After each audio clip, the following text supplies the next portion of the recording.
नई दिल्ली यानी पहलगाम में हुए आतंकी हमले के कुछ दिन बाद confederation of all India traders CAIT ने पाकिस्तान के साथ किसी भी तरह का व्यापार पूरी तरह से बंद करने का सर्वसम्मति से फैसला किया है। भुवनेश्वर में हुई 2 दिवसीय राष्ट्रीय गवर्निंग काउंसिल की बैठक में उद्योग संस्था ने यह संकल्प लिया, जिसमें देश भर के 26 राज्यों के 200 से अधिक प्रमुख व्यापारिक नेताओं ने भाग लिया। केट के महासचिव और चांदनी चौक से सांसद प्रवीण खंडेलवाल ने बताया कि बैठक में पहलगाम में हुई आतंकी घटना की कड़ी निंदा करते हुए और पाकिस्तान के साथ सभी व्यापारिक संबंधों का पूर्ण बहिष्कार करने का आह्वान करते हुए एक सर्वसम्मत प्रस्ताव पारित किया गया। केट के एक बयान के अनुसार प्रस्ताव में कहा गया है कि पहलगाम में निर्दोष पर्यटकों की क्रूर हत्या के विरोध में व्यापारिक समुदाय ने पाकिस्तान के साथ सभी प्रकार के आयात और निर्यात को तुरंत बंद करने का फैसला किया है।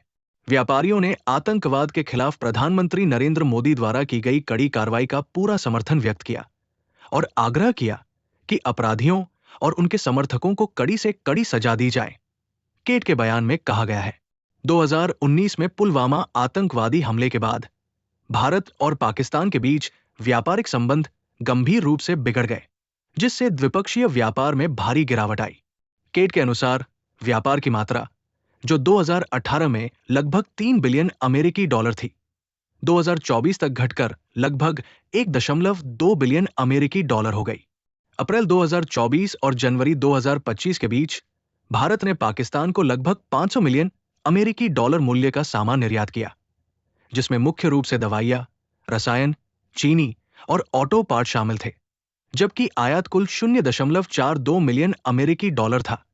केट के बयान के अनुसार अब व्यापारियों ने इस व्यापार को भी पूरी तरह से समाप्त करने का संकल्प लिया है। केट ने अपने बयान के अनुसार प्रतिज्ञा की।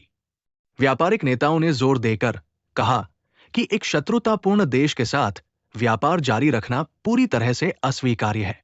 खंडेलवाल ने कहा, मौजूदा परिस्थितियों में देश भर का व्यापारिक समुदाय एकजुट है और प्रधानमंत्री श्री नरेंद्र मोदी के नेतृत्व में राष्ट्र की संप्रभुता और व्यावसायिक स्वतंत्रता की रक्षा के लिए कोई भी आवश्यक कदम उठाने के लिए तैयार है।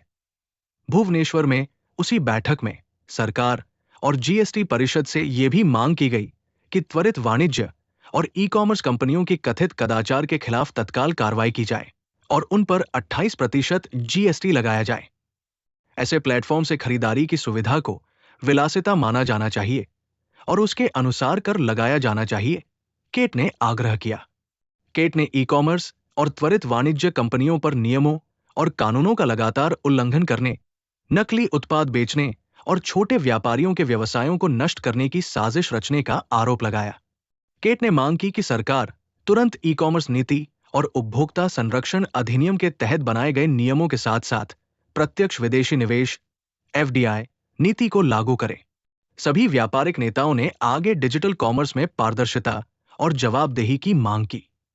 केट ने जोर देकर कहा कि ई-कॉमर्स प्लेटफॉर्म की तकनीक, मूल्य निर्धारण और विक्रेता चयन प्रक्रिया पारदर्शी और जवाबदेह होनी चाहिए, जिससे छोटे किराना दुकान मालिकों और ऑफलाइन